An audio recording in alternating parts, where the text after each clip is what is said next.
गंगा नदी, मूल बातें। गंगा की उत्पत्ति देवप्रयाग, उत्तराखंड से होती है, जहां भगीरथी और अलकनंदा नदियां मिलकर गंगा बनाती हैं।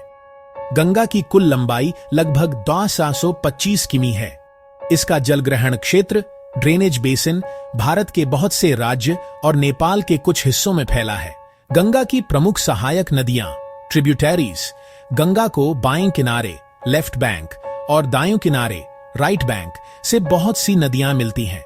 नीचे कुछ मुख्य सहायक नदियों की सूची है। किनारा, सहायक नदी, ट्रिब्यूटरी। मुख्य विशेषताएं: दाईं किनारा यमुना गंगा की सबसे लंबी और सबसे पश्चिमी सहायक नदी। यमुनोत्री ग्लेशियर से निकलती है और प्रयागराज, इलाहाबाद में गंगा से मिलती है। सोने, सन, एक प्रमुख दाएं किनारे की नदी। दामोदर, पूर्वी भारत की एक नदी, गंगा की दाएं किनारे से मिलती है। बाएं किनारा रामगंगा, उत्तराखंड से निकलती है। गंगा मैदान में प्रवेश करती है और अंततः गंगा से मिलती है। गोमाटी, पूरी तरह उत्तर प्रदेश से होकर बहती है और गंगा से मिलती है।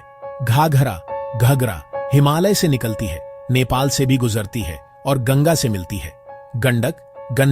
गंडकी, नेपाल से निकलने वाली नदी, गंगा में शामिल होती है।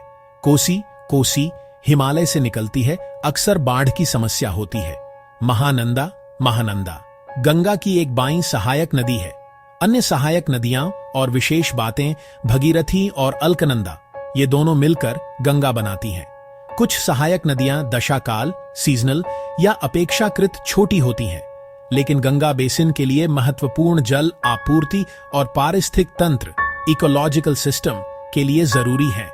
बाएं किनारे की नदियां ज्यादातर हिमालय से निकलती हैं, इसलिए उनमें बाढ़ जल, monsoon run of, glacial melt आदि ज्यादा होता है।